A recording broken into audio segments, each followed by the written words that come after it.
welcome the guest. He's PhD from IIT Kharagpur and postdoc from IIT Bombay. So right now he is with us and he is going to give us the talk over the same. So please welcome Dr. Balaram Mohapatra. Good evening, everyone, those who have joined for this talk. So I am Dr. Balaram Mohapatra, currently working as assistant professor in Gujarat Biotech University, which is India's first biotech university in Gandhinagar, Gujarat. So today I'll be speaking about emerging microbes and how to know them. So I think for the movie lovers, it is like the fantastic bits and how to find them, right? So I have made this caption just to attract like how amazing microbes are and how to know them. So in this context, I must tell you that I am very passionate about studying or understanding the microbes, their metabolism, their genetics, and to study them, like how to cultivate them, how to know them, how to name them, all this. So in this, I find a very beautiful line which is by William Shakespeare. Like, what's in a name that which we call a rose by any other name would smell as sweet.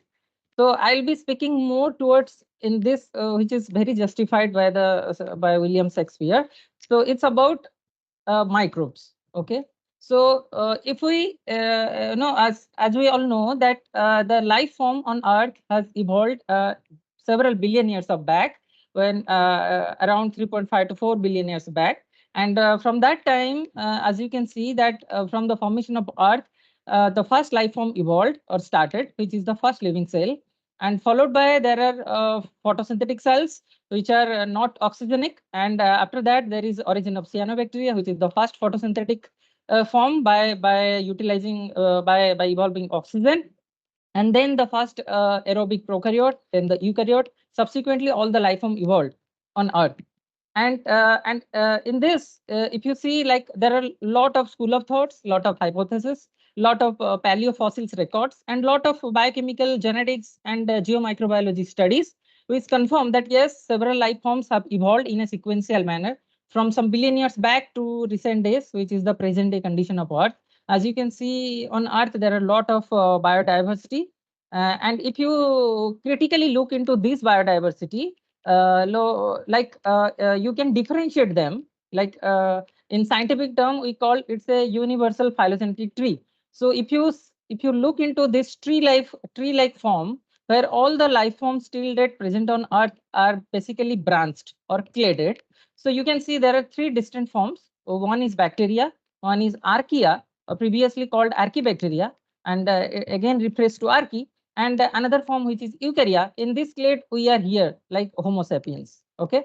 And but my talk would be majorly focused on these two forms, which is bacteria and archaea, because these forms have evolved very anciently, some billion years back, and they do a lot of amazing things on this earth in different ecosystem in our day-to-day life. So if some of the students, those who have joined, which are from microbiology or biotech background, they must be knowing that this phylogenetic tree is based on small subunit rRNA sequence, which is 16S rRNA gene sequence. So basically, so for all, like it's like we have seen the presence of ribosome in prokaryote as well as eukaryote, like in bacteria, in fungi, in protists, in animal, in vertebrates.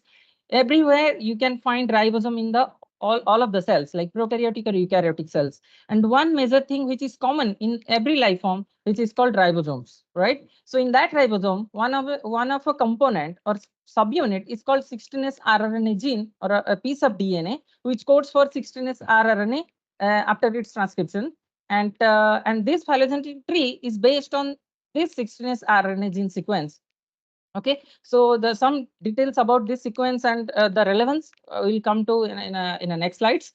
So now, why we are concerned about microbes? So what basically microbe is? I hope after COVID-19 hit us and devastated us in last 3 to 4 years, all of us we know that what is a microbe, right? So microbe basically you cannot see it through naked eye, and it does a lot of things, starting from nitrogen fixation, from making your milk and convert it into curd like lactobacillus, and then a lot of bacteria in your body as well, which is called human microbiome. They produce vitamins. They do certain cell signaling so that you become happy. They do certain things so that the some amount of hormone is released, some vitamin released, then you feel sad or happy. So they do every sort of thing. And as per the ASM microbe, it is like the understanding of the microbial world has come a long way in centuries since the sleeping animal schools were discovered by Anthony von Leeuwenhoek, and they are not considered little animals anymore. Okay, we will see that, and they are the oldest occupants of Earth, because when no life form was there, no complex life form, they were there on the Earth habiting for billion of years and changing the whole Earth climate, whole Earth rotation, its conditions, its geochemistry. They all have impacted the evolution of Earth or present day Earth. So these tiny form, which you cannot see through naked eye, those are called micro, and they belongs to various groups like bacteria, fungi, viruses, and protozoa, right? So you so microbe, understanding the microbe for some decades before, it was like very small, very tiny, you cannot see through eye, something like that. But now the concept of microbial world has been changed. As you can see, the viruses which are not considered a life form but a transient of that, you can see lot of giant viruses which are mega viruses. The structures are very big, and these are the giant honey fungus. So the as you can see, it is visible to naked eye like mushrooms, right? And one of the largest bacteria till date known, which is called Epulostium piscilsoni, which is a giant bacterium. You can see it. Okay, it's like some algae or protozoa, which is larger eukaryotic cells. So and many of the students, those who usually study microbiology or biochemistry or molecular biology, they only look into the books to understand the difference between this bacteria, archaea, or eukarya, like the prokarya or eukarya difference. They only go for presence of ribosome, presence of nucleus, presence of membrane, something like that. But but there are a lot of advanced understanding on how to differentiate these forms, like what a bacteria is, what a archaea is, and one a eukarya is. So there are a lot of molecular differences, genetic differences, lot of biochemical differences. So as you can see that the based on the genetic material, the bacteria and archaea, they have one or nearly one or two chromosomes which are covalently closed or circular. But in eukarya, there are a lot of chromosomes, as you know that we have 23 pair of chromosomes. And in bacteria and archaea, there might be plasmids or some extra chromosomal elements. And in some eukaryote, there are there, which is like in yeast or fungus, there might be, but in higher eukaryotes, there are no such elements. A lot of introns in the eukaryote, but in prokaryote, its extent is less. And then the membrane types, if you go into the biochemistry of the membranes of each cell, then in bacteria, it is ester-linked phospholipids, presence of hopanoids and some sterols. But if you go to archaea, it is glycerol diethers, and the composition is little bit similar or different. Now, if you look further more detail into the cell wall, like some cells, they have cell wall, some cells, they have cell membrane. So those who have cell wall and differentiated into bacteria, archaea, eukarya, you can see the cell wall of bacteria composed of muramic acid and peptidoglycan, but in eukarya, there is no muramic acid. Similarly, RNA, it is polycistronic, but in eukarya, it is not polycistronic. In bacteria, you can see no splicing, no capping, 5' capping, or no 3' polyethylene. But in eukarya, you can find all this. And other some of the differences are like presence of RNA polymerase, like one unit or multiple units in different subunits. And you can see reaction of diphtheria toxin, which is an exotoxin secreted by diphtheria bacterium, and it can bind to the elongation factor, which is a translation elongation factor, and it can inhibit the translation in eukarya, but whereas in prokaryotes, like in bacteria, you cannot do that. Okay. And there are a lot of differences in terms of genome size, horizontal gene transfer elements, chromosome numbers. So if you see these three forms, which is bacteria, archaea, and eukarya, you can find lot of biochemical, genetic, and molecular changes or differences. So why we need to bother about to understand microbes or no microbes? So many of you, from very start of your study, when you started schooling, you are very familiar with understanding some names. You have heard, I think, I suppose. So one of the very famous organism we usually use in agriculture, which is rhizobium, which can fix nitrogen, right? And we know that these type of bacteria, which are rhizobium or rhizobium relatives, because of which we get lot of nitrogenous substances or protein from different pulses crops or legumes, right? So there are a lot of rhizobiums they form a symbiotic association or beneficial interaction with lot of plant species, these legume crops, so that we get lot of proteins from these vegetarian diets. And then famous example is conversion of milk to curd by lactobacillus members, like whether it is a lactobacillus bulgaricus, acidophilus, or related members. So curd or yogurt has a lot of good thing to do in your body. And if you go to a bad side or a relatively it's a negative side, then you are encountered day to day with various infections like cholera, which is caused by Vibrio cholerae, salmonellosis by Salmonella, shigellosis by Shigella, a lot of dysentery, other viruses like flu, other thing, right? So if they are our daily companion and they used to monitor us, they used to govern us, then we should know little bit about them. Whether we come from a microbiology or biotechnology or some general background, we must know about them, right? Because they are our companions. So so if you want to know about them, then where to start? Okay, because many of the modern biotechnology or microbiology persons or the students, they're not into such kind of stuff like understanding or knowing a microbe. They're like application and then understanding the metabolism deeper into the genetics. But somewhat I can conclude, or I can say that knowing a bacteria, like knowing a person, someone, can give you a lot of insights about that person. In a similar way, knowing a bacteria also give you a lot of insights about that bacteria, right? So in terms of what? So that we will see in terms of what and how to do that. So like knowing a bacteria and related stuff, we usually call taxonomy. Okay. So taxonomy means arrange or order or reorder or and distribute into some unspecific categories, right? So maybe I know that biologists, they are very familiar with this sentence or this phrase, which is Dear King Philip came over for good soup. Okay. So as we know that this classification of any organism, so whether it is a microbe, human, or any other, there is a stringent classification system which comes with like domain, kingdom, phylum, class, order, family, genus, and ultimately species. Right. And at each category is in taxonomic term is called a taxa or taxon. So if you classify in this, so this belongs to one category of study. And if you want to identify, let's say, I don't know one monkey, which monkey is that? It may be some rhesus monkey, maybe a orangutan or something like that. Then I need to identify that before I go for understanding it a bit more. So similarly for bacteria, you can identify that bacteria, like determine a particular isolate belongs to which of this taxon or at what level it is classified or understood, then it is called identification. And then if you have identified, you can name it.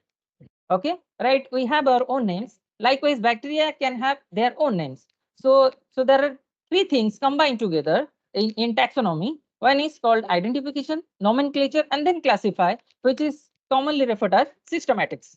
So the science of systematics deals with like identify, nomenclature or name it, and then classify it into different hierarchy or taxonomic hierarchy or levels. Okay. So now, like in this classification, which like where to identify or where to place one organism in this system. So conventional taxonomy says that uh, we must consider placing one organism in this genus and followed by a species. Why? Because uh, let's say we take an example, like I find someone which is of course a human being, and I want to identify or confirm that whether it is a homo sapiens or not. Why not a vertebrate? Why not a chordate?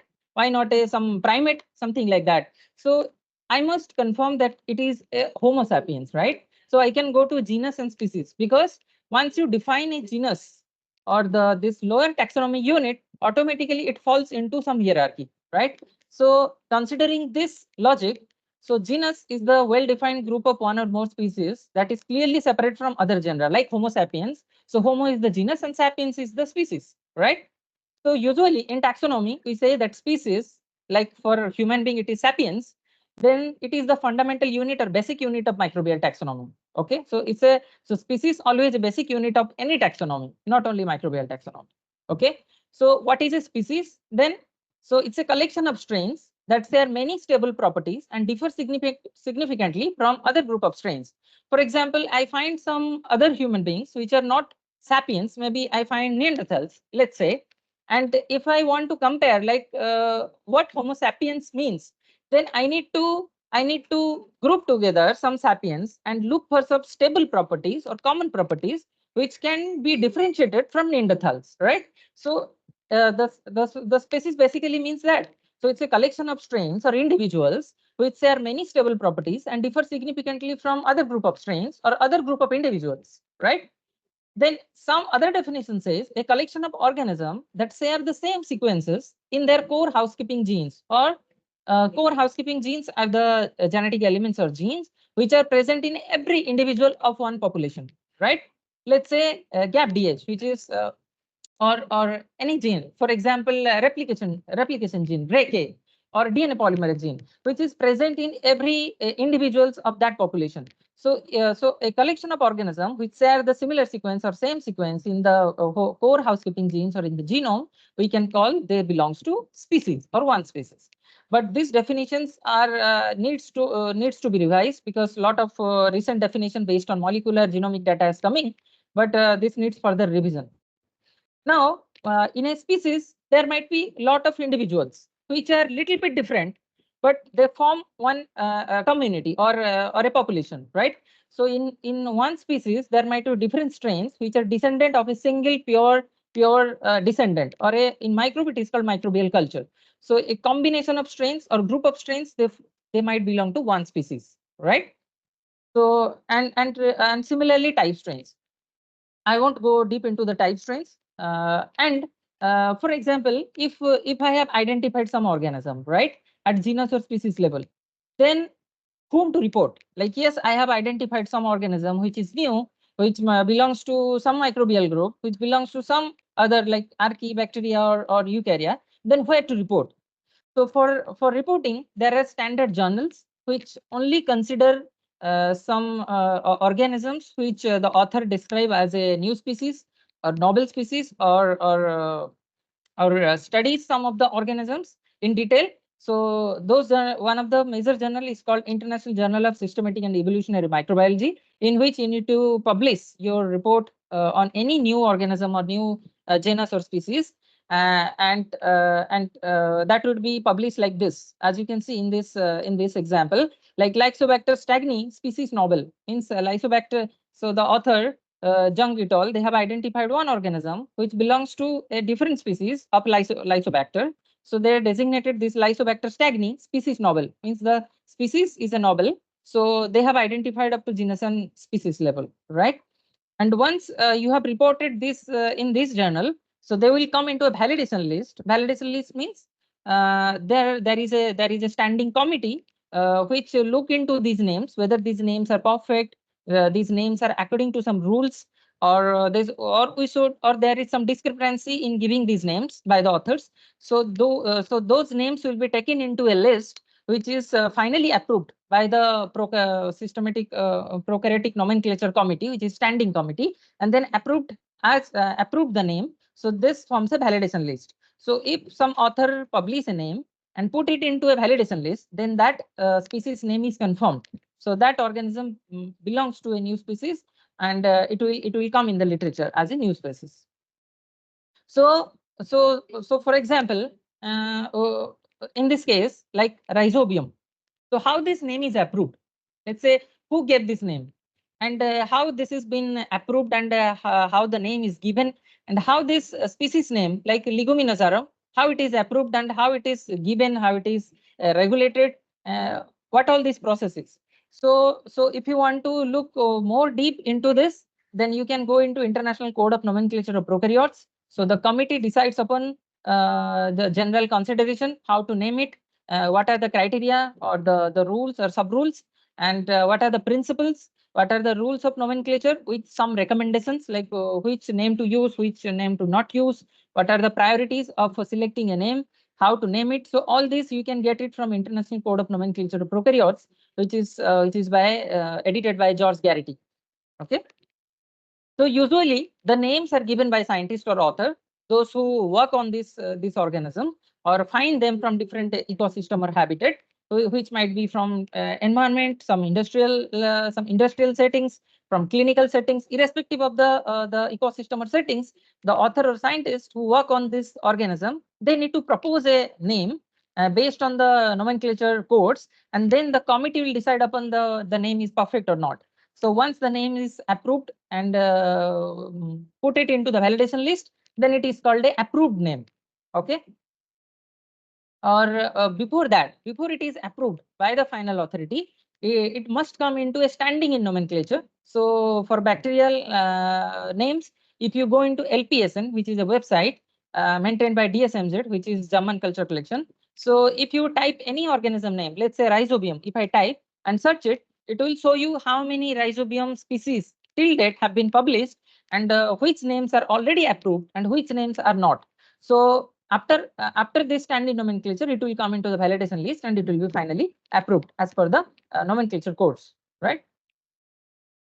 So, but the whole idea of identifying, naming, classifying any organism is you need to get a pure organism, right? For example, let's say I have a group of 10 persons, right? All 10 are Homo sapiens, but at a time I cannot tell the person number 3 belongs to a Homo sapiens or not until I take that person or no make him or her aside and look for some properties and then check for whether he or she belongs to Homo sapiens or not.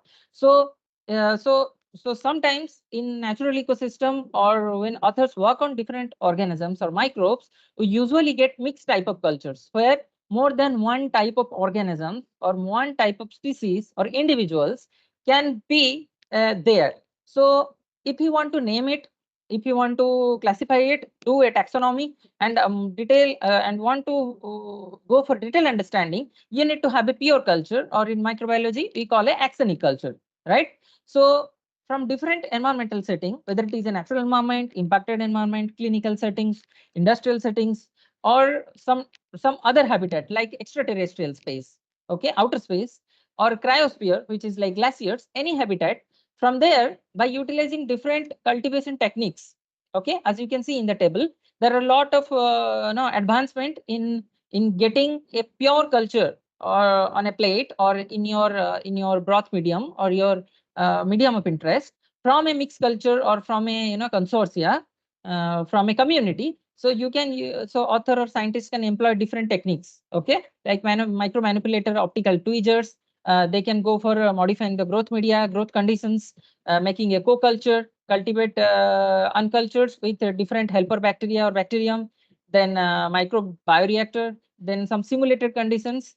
Okay, so these are the techniques through which you can get some pure cultures or until you get some one, two, or very less number of organisms in a population. Now, uh, sometimes it's conventionally accepted that if you want to name, classify, do all this taxonomy, it is nothing to do with deeper understanding. No, this is incorrect. So I must tell you, tell all the microbiologist, biologist, or biotechnologist, understanding a organism or naming a organism do have lot of things with its metabolism, its genetics, its transcriptome, its proteome, its expression patterns from genome to the phenome or phenotype. Okay, so in environmental microbiology reports, sometime back we find a very catchy title by Victor De Lorenzo. It's metabolism stupid. So is the catchphrase. So if we want to know or understand any microbe, we must look deeper into its genome until its metabolome or metabolism.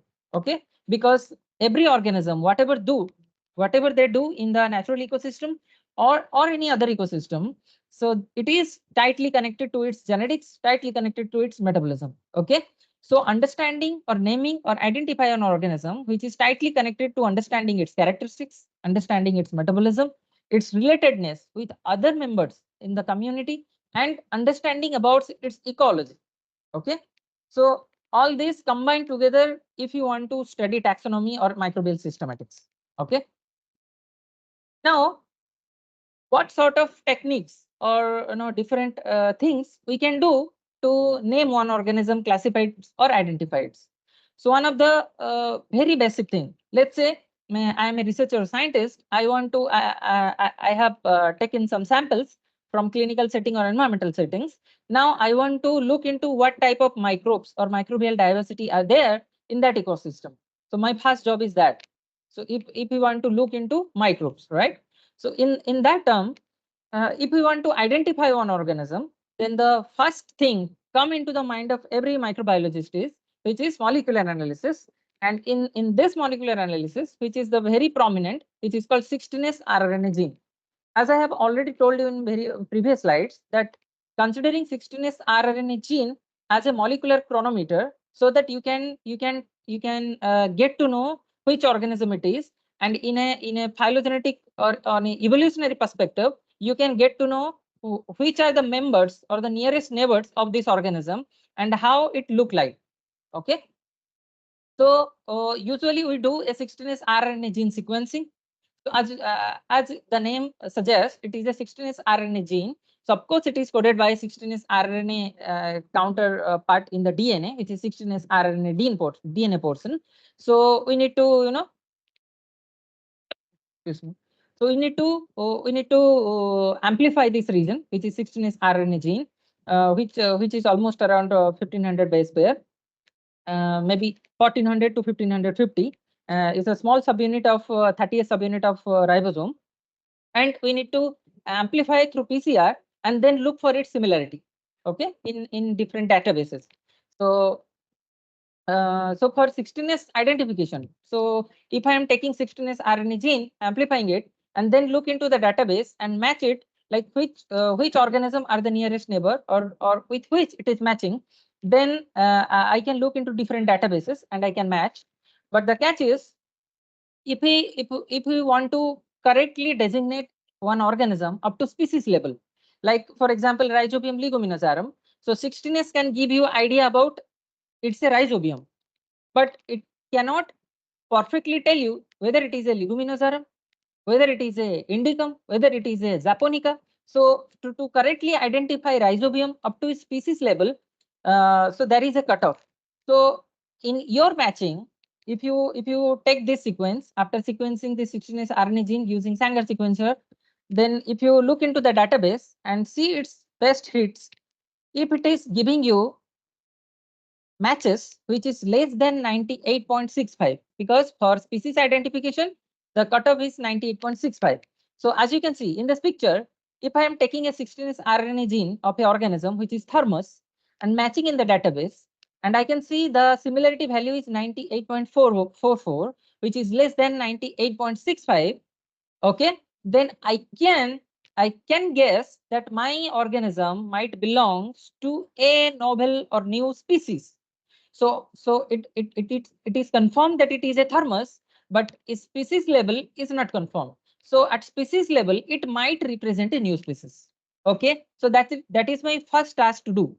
But in the second example, you can see if it is a bacillus, let's say I have taken a bacillus 16S RNA gene and then matched it in the database. As you can see, the similarity all are greater than 98.65%.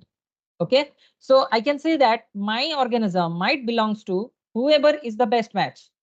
So my organism that I have identified, I have isolated, might belong to a bacillus, and whose species might belong to this species, which is Balagensis. Okay, because the similarity percentage is 100, which is quite higher than the 98.65 percentage cutoff for species demarcation, right? So 98.65 as per the literature and the standard, we consider 98.65% to be cutoff for species demarcation. Now, so as you can see in a mixed thing, like for a pseudomonas organism, like taken 16S RNA gene, you can see four members which are greater than 98.65 and other members which are less than 98.65 percentage. Okay, so I can guess that my organism might belongs to four of these members, but I cannot guarantee that which one is the best possible one with which my organism is the nearest relative. Okay, so for that, I need to do a phylogenetic relationship. So based on the 16S RNA gene, if I can make a phylogenetic tree or derive a phylogenetic relation, considering whatever members are shown here, which are called the closest relatives. If I can go to a phylogenetic tree, then I can see that whatever members were greater than 98.65, they are coming separately, which is called a separate or a distinct clade. And my organism is only showing matches to Pseudomonas japonica. So I can say that my organism might belong to this species member, but that I need to confirm again. So what sort of confirmation that we will look into? So for some organism, like as we told that 16S RNA gene is a molecular chronometer, means it can show you its relatedness with other organism which are in a evolutionary tree or origin, and we can put its place amongst its relatives like this. Okay. So this organism is basically placed in this phylogenetic clade, which is different from this organism's clade. We can do that, but there is a problem. Usually you do not know that. All the microbiologists, they are not aware of this fact that usually 16S RNA gene, although considered to be a benchmark for taxonomy or molecular chronometer, in some organism 16S RNA gene is not a true marker. Why? Because in many of the members there is no little differences or variation among members. Okay, so it's like there are a lot of individuals in which you take the 16S RNA gene and all would be almost 99% similar. So how can you confirm that which one is what at species level, right? So it is not true for closely related taxa because all members are greater than 99% similar. And in some members, there are more than one copy of 16S RNA gene. So there is a multiplicity. And in some member, apart from this 1, 5, 10, 15 copies, some copies are completely different. So what does this mean? Means in one organism, there are 5 16 RNA gene copies. Out of which, 2 are similar and 3 are completely dissimilar. So if you have taken a primer, 16 RNA gene primer, you amplify it. So one time you can get 2 which are similar. In other time you can get those 3 which are dissimilar. And if you compare this 2 and 3, this 2 type of sequence, one will give you bacillus valenciensis and one will give you bacillus amyloicufaciens. So there will be discrepancy in differentiating species in this organism like bacillus, pseudomonas, vibrio. So there are a lot of organism or genus identified for which 16S RNA gene is not a true marker. Okay. And for some organism, like which are very unconventional, they do not reside in soil, they do not reside in general water ecosystem, but they do reside in very extreme environment, like very high pH, very low pH, very high temperature, very low temperature, or hot spring, deep ocean sediment, deep earth crust. So this type of habitat or volcanoes. So there are some organisms with 16S RNA gene are might be completely different from conventional organism. So in that case, we cannot take conventional 16S RNA gene primer and amplify and then get into a biased taxonomic affiliation. Okay, so just to rule it out for this conditions, you can go for a multi-locus sequence typing. Multi-locus sequence typing means, so as we know that every microbe has lot of genes. So like in a typical E. coli, we get around 4,000, 4,500 genes. So similarly, all Pseudomonas, Bacillus, they have lot of genes. So so irrespective of their domain, like Bacillus, Rhizobium, E. coli, Pseudomonas, something like that, there are lot of genes which are consistently present in every organism. Okay, so those are called housekeeping genes. And for each organism genera, there has been identified 7 housekeeping genes must be taken to look into their similarity with their neighbors.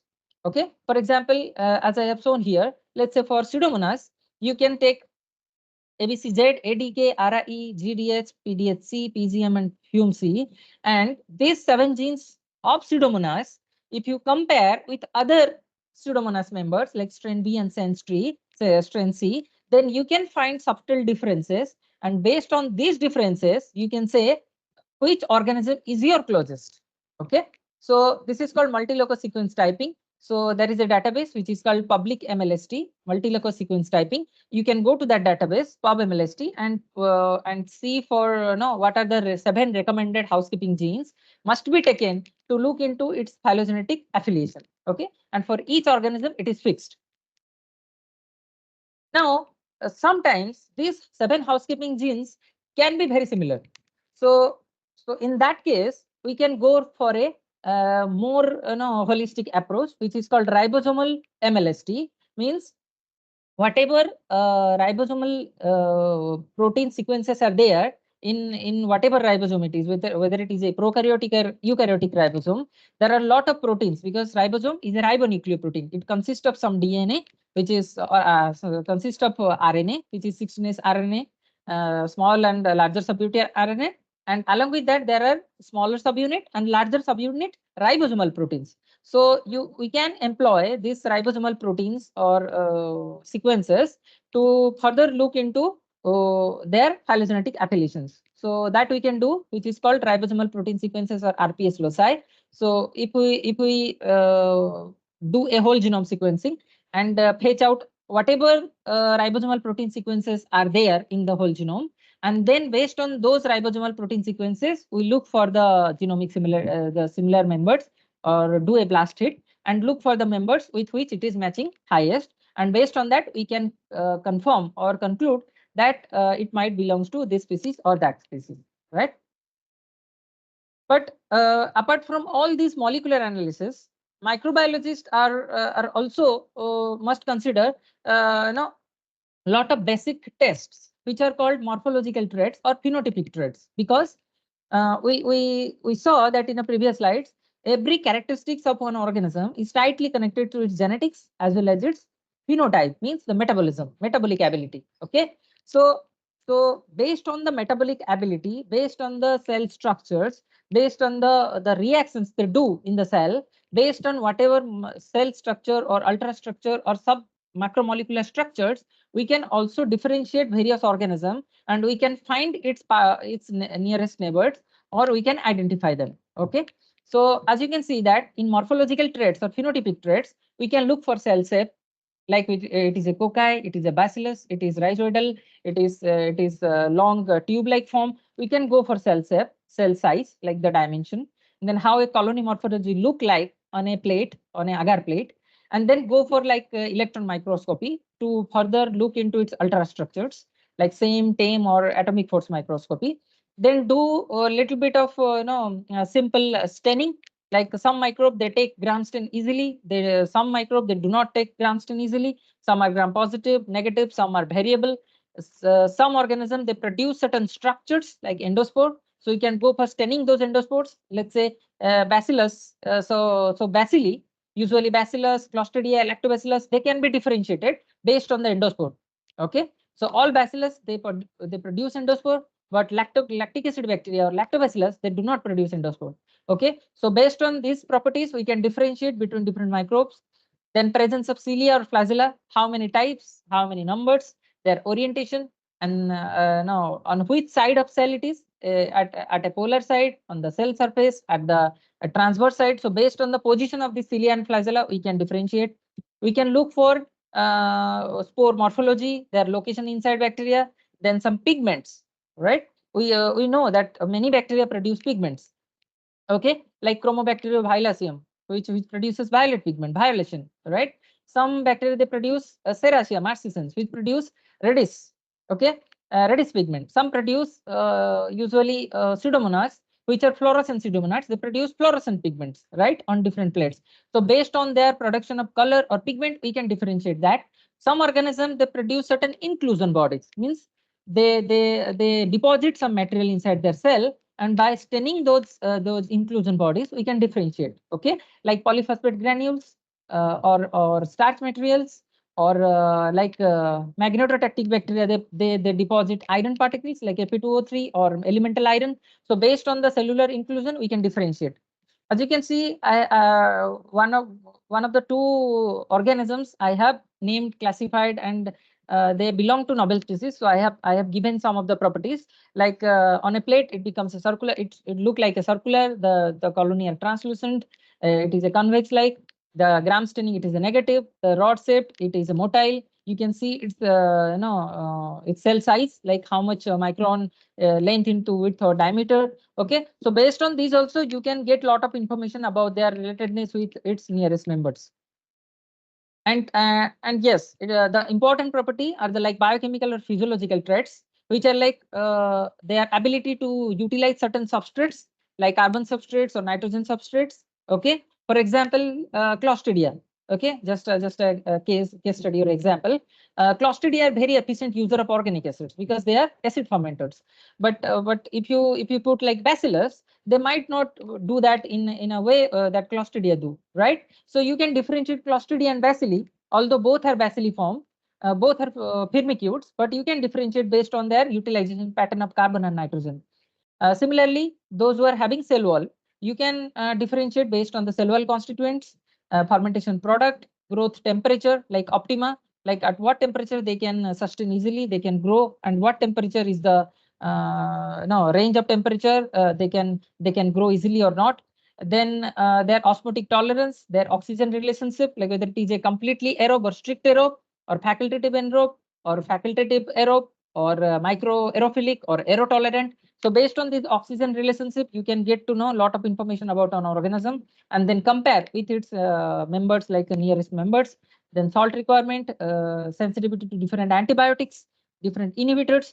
So a lot of things you can compare, and the comparison. So all these biochemical and phenotypic traits are called comparable traits.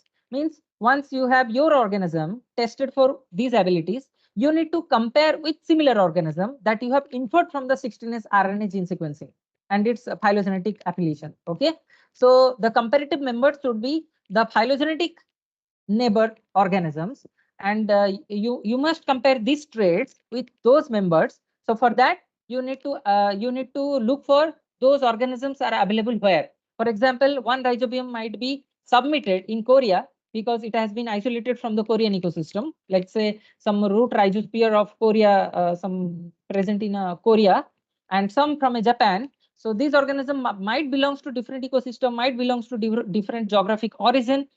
They must be submitted in different culture collections. So you need to procure them, and then you need to compare whatever traits you want to do for your organism. You need to compare with whatever organism those who are related members. And which traits to consider, because if you want to go for this checking these traits, there might be million of traits, right? So for easy or convenience, for microbiological convenience, you can go to Burgess Manual of Determinative or Systematic Bacteriology, which is Burgess Manual is a book where you can get a lot of biochemical and morphological or phenotypic traits. What they do, they are written in this book, which are as per the International Code of Nomenclature of Bacteria and Archaea and 1990 bacteriological revised codes. So you can look into this book where each organism detail in terms of its biochemical, physiological, or phenotypic trait is written down. So you need to perform those tests which are appropriate for one organism, which has been presented in this book. Okay, so whenever you get time, you can look into what a rhizobium the property are, the what are the properties of a bacillus. Okay, so you can go to Burgess manual and look for these properties. Accordingly, you can design your systematic flow of test, and then you can confirm those organism based on this test. And apart from this, from these biochemical tests, very popularly known or wider tests are called analytical profile index, which are called phenotypic microarray. So what basically microbiologists do, so just to test this organism for different this carbon nitrogen source, energy source, fermentation product. So various companies they have kits. Okay, so those are called API kits, where all this carbon source, nitrogen source, fermentation product, whatever you want to test, these have been now put it into the kits, and you need to just take a culture of organism, whatever you want to identify or see the properties, put it into these cupules or the cup-like structures in these kits, and look for the positive or negative. And based on the positive negative score, you can have a 0, 1, 2, 3 like scoring, and get into the database of API and look for this scoring. For example, for these three tests 2, for these three tests 7, for these three tests 5, whatever scoring you have, you you have a 7-digit code and look for which organism are there in the database which has this type of 7-digit code, and the possible matches that you get, you can confirm that this organism, based on the biochemical properties or phenotypic property, that this might represent a rhizobium or bacillus or clostridia or any such members. Sometimes there might be a lot of tests put it into one kit, which is by usually biology. It is 12 plate. So here a lot of carbon source, lot of nitrogen source, lot of metabolic inhibitors, lot of salts, lot of heavy metals. All these have been put it into one plate. So you take your culture, put it into different substrates, and keep it for 24-48 hours. So along with a substrate, there is a redox dye, which is called tetrazolium dye. So if the dye is oxidized, or if a substrate is oxidized or reduced based on the microbial metabolism, the dye automatically gets oxidized or reduced, and the intensity or the color of the dye changes. Okay, so at a normal condition, when there is no bacterial metabolism, the dye become a colorless. But if there is subtle changes in the metabolism ability of this organism, and there is a certain no, transformation of these compounds, then the dye become violet. Okay, so this is called a redox tetrazoleum dye based test. So from this test, you can see which are the positive ones. So this organism might be doing might be positive for this or negative for this. So you can have a profiling or comparative profiling, then match it with the database. Okay. Now this is see. So based on the Burgess manual and whatever biochemical phenotypic trait, you can have your own workflow of identifying, classifying, or naming one characterizing one organism, right? So this is for a simple, just for knowledge sake. This is for a gram-positive bacterium, and this is for a gram-negative bacterium. So the flow step that you can design based on the Burgess manual, and this can be modified, this can be changed. This is just for a reference purpose, right? So in this flow chart, you can see you make a test, see the positive, negative, and based on that, you take a decision to go for another test. So this is called phenotypic microarray or biochemical profiling. So you can also do a chart like this of your own interest of bacterial interest, right? And apart from biochemical thing, we usually do microbiologist chemotaxonomy, means based on some chemical signatures, you can also profile one bacterial members or archaeal members, and then look for it similar with whatever organism it is related to. Okay, so those are chemical signatures, and doing taxonomy, that's why it is called chemotaxonomy. So that might belong to peptidoglycan composition for gram positive. Okay, because many gram positive, although all have peptidoglycan, but the sugars present on those peptidoglycan, which are cross-linked to those peptidoglycan, NAM and NAC, there might be different. So the composition of cellulose sugar, composition of peptidoglycan, this can be one marker for identifying or classifying or characterizing one organism. Similarly, we can go for membrane fatty acids, which is very, usually all microbiologists do for characterizing fatty acids, because gram positive organism, they have cell and cell membrane, but gram negative have the very thin peptidoglycan or cell wall, but they have very robust or very elaborated membrane structures. So membranes are composed of fatty acids, as we know, and each organism is unique in terms of their fatty acid composition.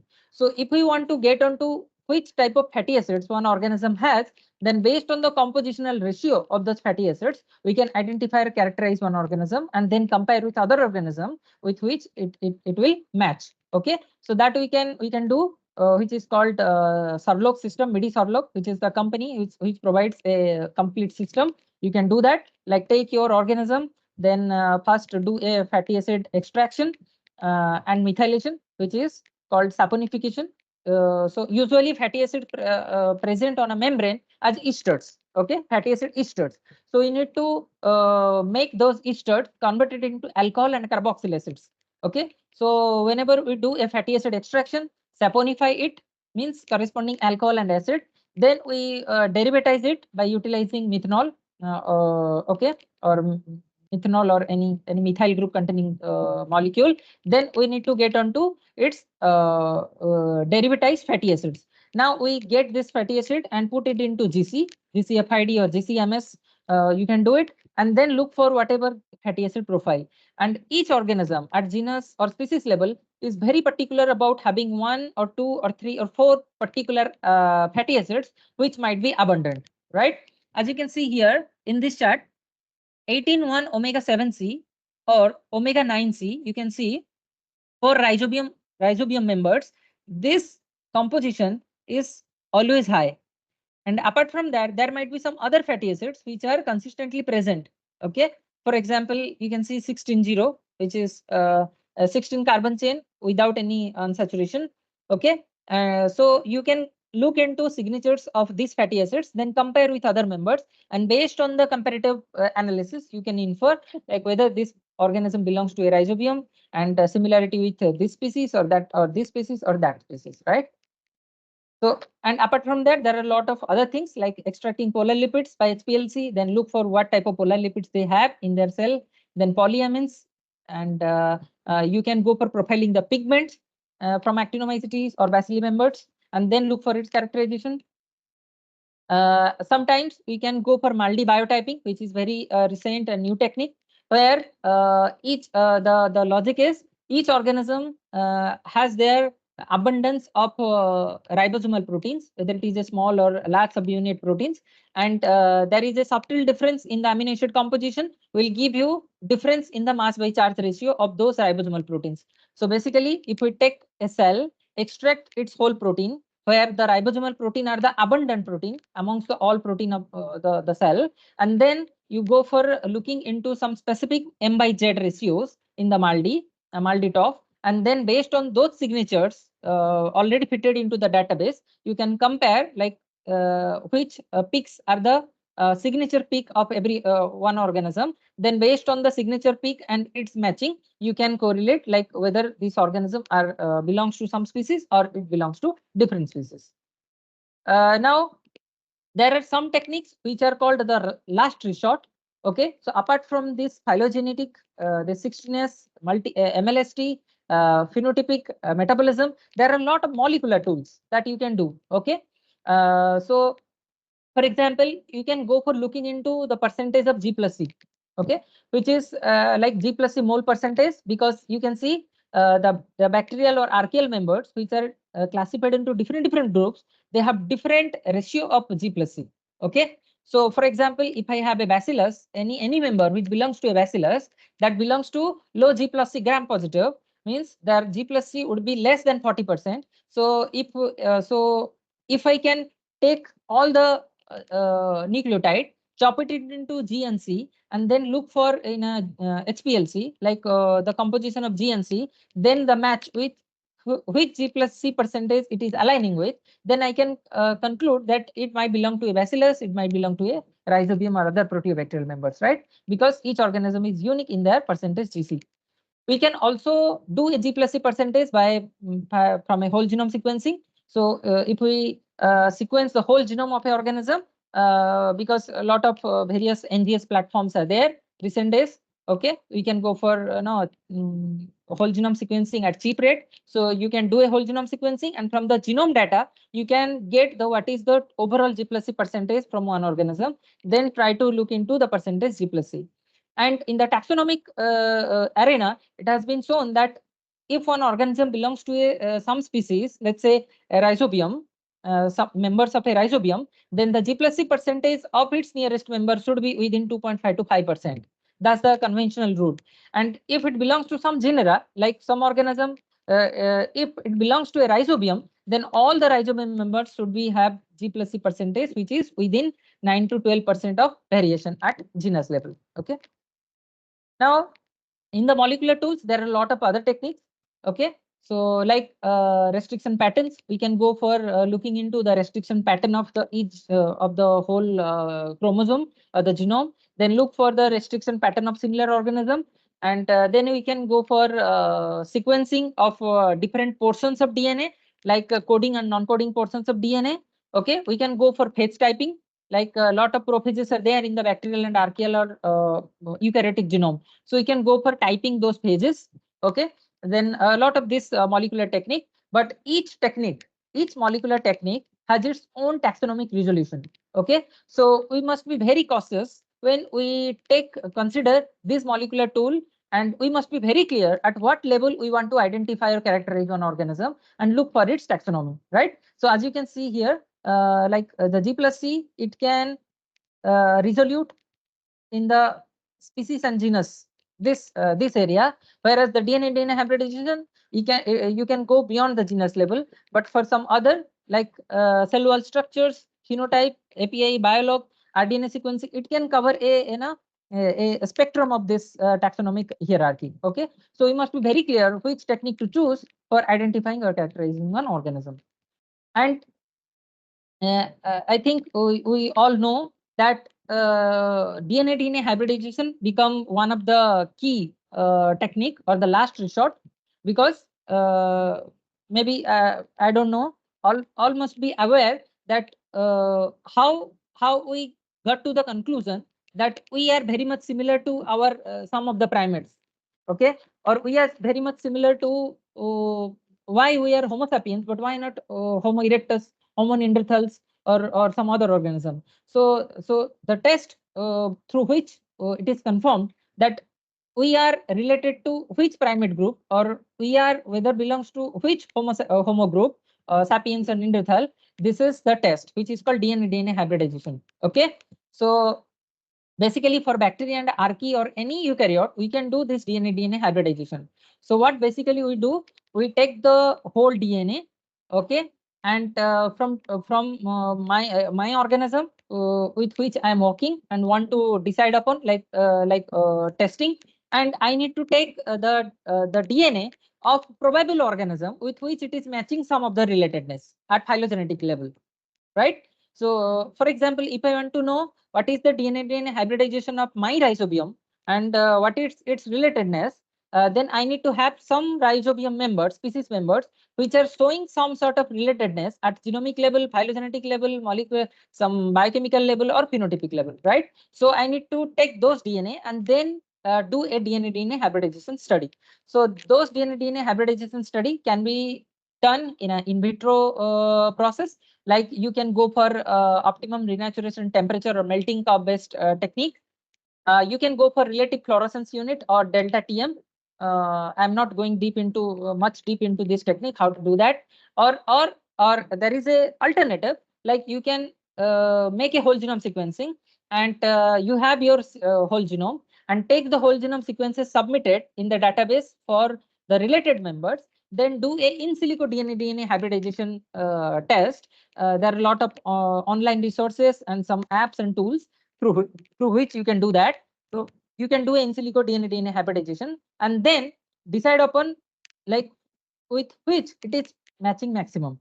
And there is a cutoff. Okay. So if two species member they share greater than 70% of this DNA hybridization, then that organism belongs to the same species or similar species.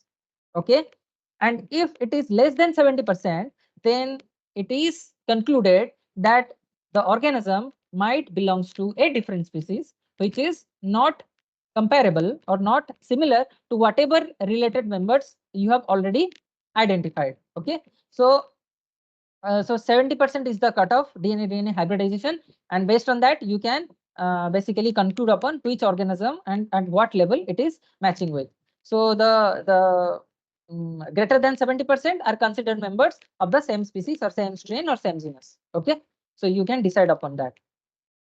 Then uh, up with all these analysis, molecular and biochemical, you can do a numerical analysis as well.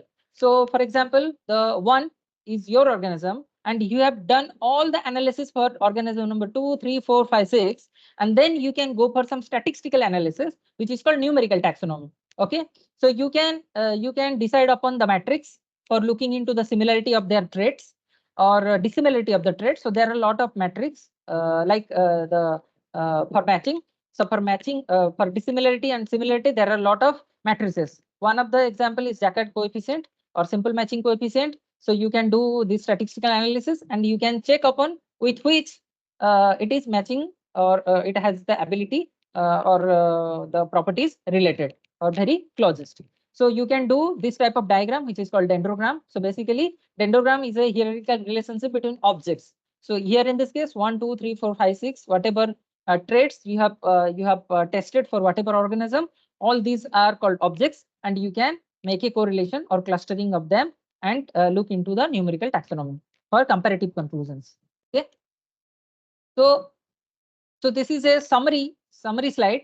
So basically, whatever the technologies or no the techniques you employ for looking into identifying one organism up to up to a family level, genus level, species level, or beyond subspecies or strain level, you need to consider the more than one type of test or more than one type of procedures, uh, which is compiled no compiled a combination of a molecular, phenotypic, genomic, biochemical. So you need to decide upon which test to include so that you can have a conclusive approach to get your organism identified, classified, and then named. Okay, and based on these properties, as you can see here, like one can go for directly take a bacterial isolate, do a multi-top MS in multi-biotyping, and then see its matching percentage with which it is matching, and take those organisms. Now compare 16S RNA gene analysis with those comparative members. If it is less than 98.65, then it might belongs to a different species and do whatever test you want to do. Or if it is matching with higher similarity, maybe 99, 100%, then to furthermore confirm, you can go for MLST, you can go for genome sequencing, you can go for DNA hybridization. So that is up to the user what flow steps he or she wants to do for identifying, characterizing, and placing the organism. Now, so all this that we have discussed, it leads to a common point, like to name one organism means how to know. Okay, so why the name is very important? We have not discussed yet, because by putting name to an organism, you can fix upon its properties. Okay, just forget whatever we spoke about. If I say you that it is a Vibrio, it's a cholera bacteria. So certainly you can identify it is a Vibrio cholerae, and Vibrio has its own standard and very peculiar or unique characteristics in terms of its metabolism. So whenever you define a name, it define its metabolism, define its genetics, it define its attributes, and it define its ecosystem or ecology to a bit. Okay, so whatever we have discussed, the taxonomy, it relates to all the properties, and based on whatever property we have discussed, we can name one organism. And if you want to know more how to name this, okay, how the name are derived. So basically, for these two organism, for my organism, I have shown here one of the organism I have identified during my PhD and postdoc is called Rhizobium arsenic reducens. So as you can see, this organism belongs to Rhizobium, but in species name, you can see arsenic, means it can do something related to arsenic, which is a metalloid, and then it can reduce that arsenic. So from that ability, it can reduce that arsenic. I have come to the conclusion it is a arsenic reducens, and this name has been first proposed by the author or me, and based on its properties and the descriptions that you see here, which basically describe about the arsenic reducens, that organism can reduce arsenic during its growth. So this naming comes or defined as per the bacterial nomenclature code. Okay, as per the International Code of Bacterial Nomenclature. So author can propose a name like for example arsenic reducens. Now the name must be approved by the International Standing Committee, and they will define like how the species epithet is. So this name is called a species epithet, and etymology means from where it has come, and the meaning of this name, it must be approved by the committee. Then this name will go to the standing nomenclature where it will be stayed for some time. Then the validation list will be published where the whole standing committee will approve the name. Then only you will get to the conclusion that yes, whatever I have proposed the name, it is a approved name or approved organism or a noble organism name. Okay, so this is a Rhizobium arsenic reducens, and similarly this is Pseudoxanthomonas arsenic resistance. So it can resist different concentration of arsenic. That's why the name come from arsenic resistance. So this name can be different types. Like sometimes Bacillus aryabhattae, which has came from Aryabhatta, which is the we Indians we all know, right? Then some organism might be Bacillus ethronensis, which has come from ISRO, which is a organization which is doing lot of space exploration. So any organism which has been derived from space or coming out of space, outer space, then so the author has dedicated that species name to the ISRO. So that's why Bacillus ethronensis. Sometimes it can be a author name which has contributed lot in the microbiology. For example, Bacillus subarauensis. So, for example, Subbarao, N.S. Subbarao, which is a famous agricultural microbiologist in India. So, the author who is working on soil microbiome, they can give Professor Subbarao name in their species. So, there are a lot of international codes. So, you need to follow while giving the name, which name to suggest or propose, which name to not. So, you can look into those bacterial nomenclature codes and decide upon the names and its placing. So this is basically, if you look into any organism, a tree, naming tree, as you can see that the bacteria which belongs to domain, then it's proteobacteria, phylum, and so basically it is a characteristic taxonomic tree of a Salmonella. So Salmonella basically defined by its domain bacteria, phylum proteobacteria.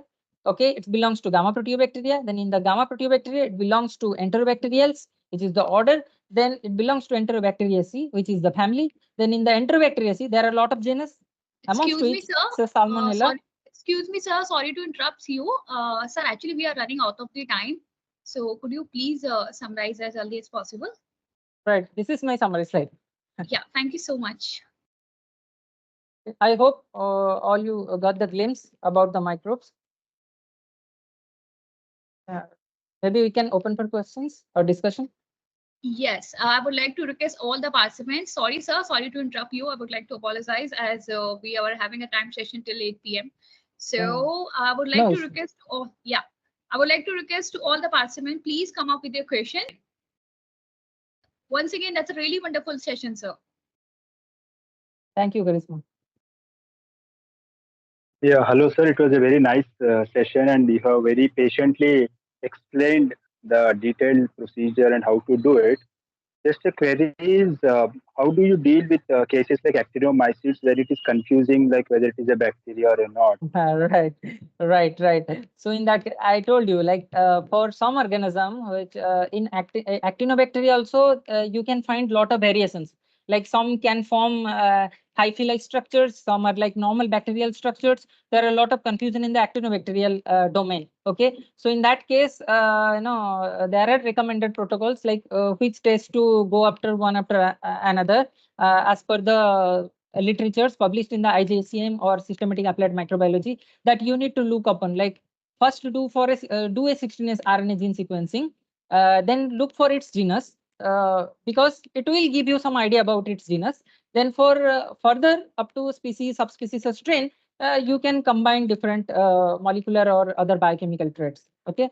Or sometimes people also do, like apart from 16S RNA gene, they can go for the whole RNA unit, like the combination of 16S RNA gene, 5S and the 23S.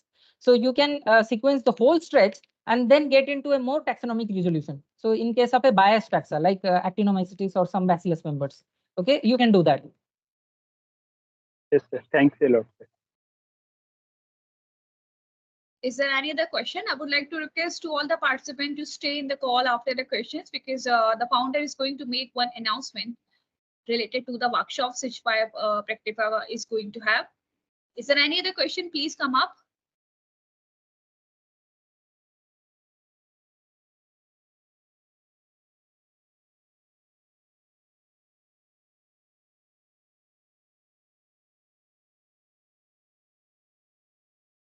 Balram sir, I have one question. I Yeah. am really fantasized by your write-ups that you have wrote a wonderful articles and such books, competitive books. So I just wanted to know that, like, while being academic writer and to working over the books, what makes you different? What are the different challenge that you face while writing and giving such experimental approach and such software-related one? How did you manage all that? Yeah, I must be very open and clear. Like since my masters and PhD, I was very much interested in science popularization. That's why I look into different new things and know how to write. So apart from the academic thing, this is just a co-curricular because I am very passionate about writing. I have written popular science article or books.